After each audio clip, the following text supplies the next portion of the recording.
Kuypers. I originally ran a poetry open mic in Chicago for over half a decade.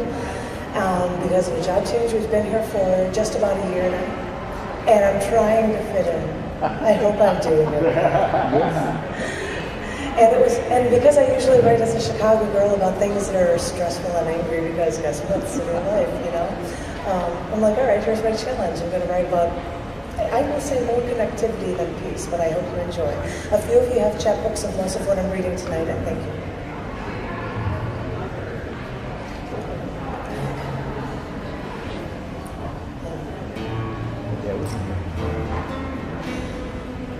People are rushing. Don't have time for breakfast after you slam the alarm snooze button 3 times. Stumble out of bed, you're clean enough. Forget the shower, clean up your face, smooth out your hair, put on your work clothes, grab a briefcase, lock the door, speed up and avoid the sweat of a near pant to make it to your train or to the bus stop. You can grab something to eat on the way, you think, as your light pant doesn't change once you've stopped at the stop. You've still got places to be. Check your watch. Look down the street.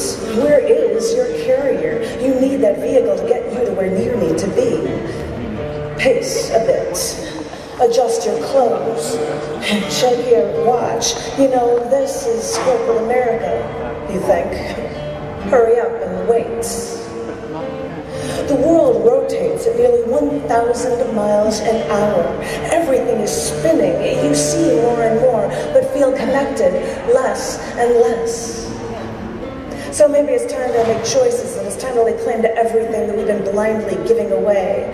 Because if I can make choices like walking flights of stairs instead of taking smoke breaks at work, or if I can pick up recyclable garbage left on the street by piggish people who can't even take care of their own trash, because if I don't do something after I complain, I'm almost as bad as they.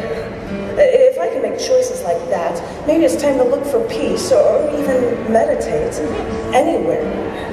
I mean, if you're waiting for work at a bus stop, then try to relax right there. Maybe you can reconnect by disconnecting.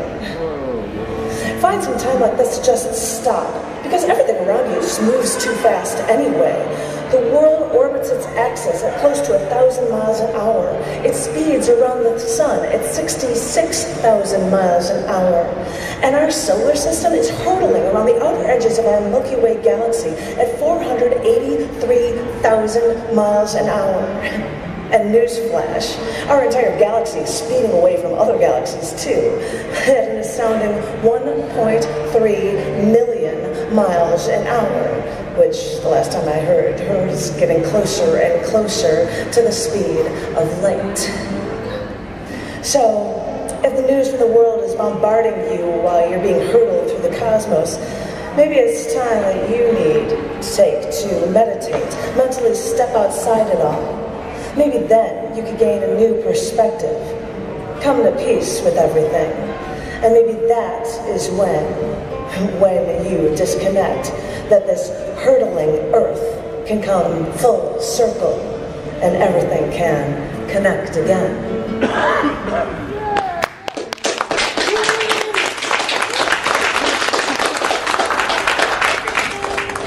Wanted to see the other side of the world. Wanted to run the streets with wandering cows. So I thought that docking at the Bay of Bengal would lead to a great vegetarian communal experience. But women are second-class citizens there, forced to wear layers of clothes everywhere to hide themselves. So I walked along the naval base in Visakhapatnam, wandered the row of emperor statues along the shore, and I wondered why 2/3 of the statue plaques, written in Hindi and English, wrote that most people there were emperor and poet, warrior and poet, freedom fighter and poet. Which made me think, poetry is a platform for peace. And it made me wonder, do we all live in this balancing act where we speak softly and carry a big stick? Which creates the crucial question, do we need war to have peace? When is it possible to understand peace if we haven't gone through a battle to get it? Human life has always had that uphill battle where we all work, we all fight some form of war until we all finally find peace.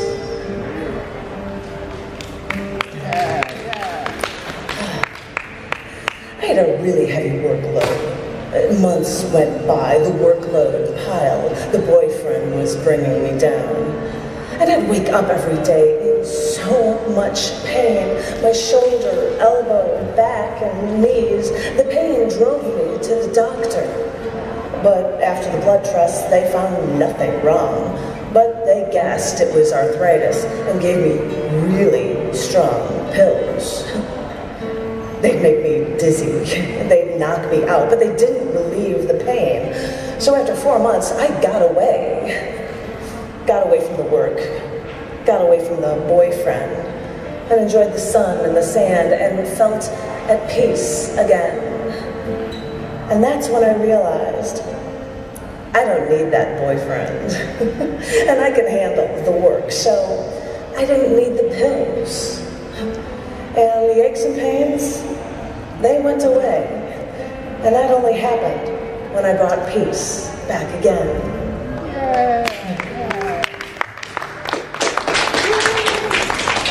Every time I went back to my childhood getaway, every time I'd go for a walk, I felt like half of the people there knew me.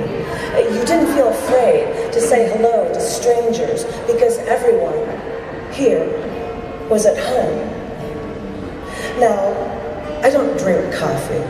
I don't like the taste, and I don't need the caffeine. But when I was here, at what seems like my own little retreat, I'd pour myself a really weak cup, sweeten it up to replenish my sweet stock. And I'd sit at a table outside in the morning to write.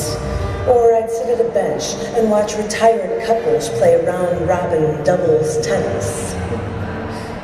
They'd ask me if I'd like to join them. But no, I was happy here with my insanely weak coffee that was just warm enough to warm my spirits and to keep me company as I enjoyed the morning breeze and the connection I felt with everyone around me.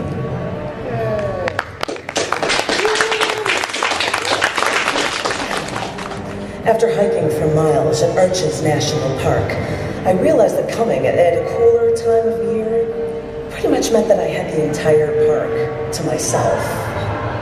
I walked for miles, saw no one, anywhere, and I walked along my trail, and I saw that there was no one that followed my trail along this ridged mountainside edge to a plateau. And then I decided I did something that I thought I would never do in a public place. I undressed and I sat in the lotus position on top of my small pile of clothes and tried for one brief moment to connect with nature. I'd close my eyes, then open my eyes, find no one still there, then look around, maybe close my eyes again.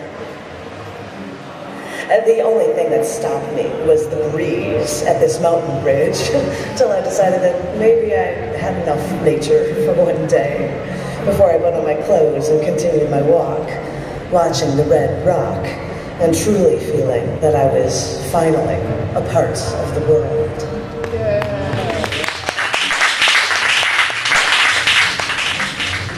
Already in my wetsuit, I sat in the back seat of a car, itching to get into the water.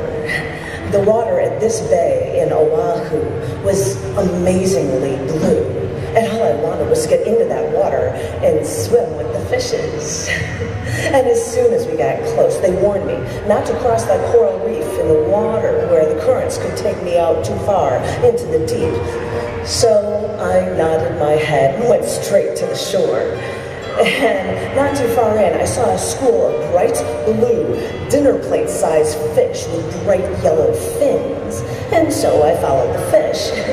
And after the fact, they told me that the first thing I did when I got into that water was I swam straight past that coral reef in the water. Oh, I'm sorry. I was just swimming with the fishes. On this day, the current didn't take me away, because the only thing that would take me away was not the current, but the vibrant fish that let me share their space with them. I wasn't there to invade their space. I was just there to swim with beautiful creatures and commune in a part of the world that so few people ever have the chance to enjoy. So, yeah, I'll cross that line. I'll do it again, just to swim with the fishes and connect with any life form I possibly could.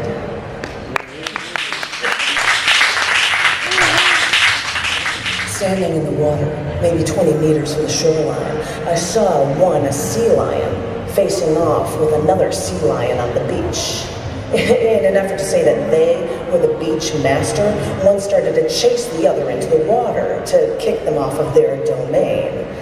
Now, a sea lion can get up to like 7 feet long, so when one male started chasing the other into the water, these giant animals were barreling straight toward me. But no, I wasn't scared. They weren't after me, so I stood perfectly still as one splashed past me to my left and the other splashed past me to my right. I think a few people at the beach were scared for me, but I was fine. And then I went into the water and swam toward a row of sleeping white-tipped sharks along the ocean floor. I counted more than 24, and I was stunned how perfectly these sharks remained so straight in a row when they slept. So, after seeing the sea, I swam back to shore and turned my eye to the sky. The frigate birds would swarm us humans, hoping for leftover food. But I photographed flying finches and watched Nazca birds, both male and female, sit on top of eggs so that they could keep the eggs warm before they would hatch. It's nice to see, when looking at creatures not like you and me, that we can see that they may not be as scary as can be. But like you and me, they are just living to be free. And that's, when you look at it closely, that is really nice to see.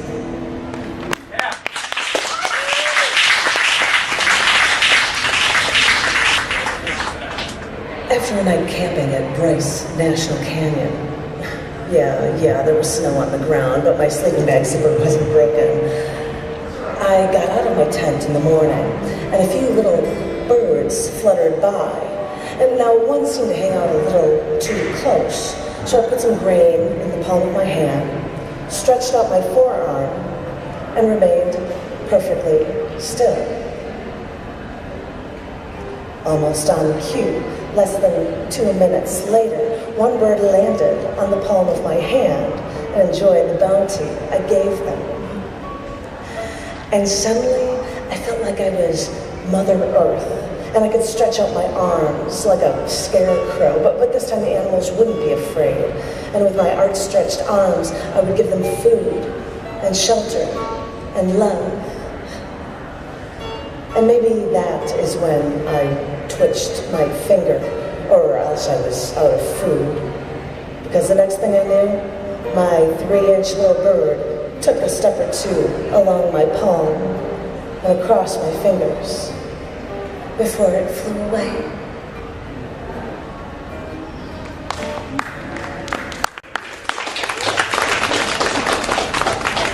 Would you like to wait till we have more people?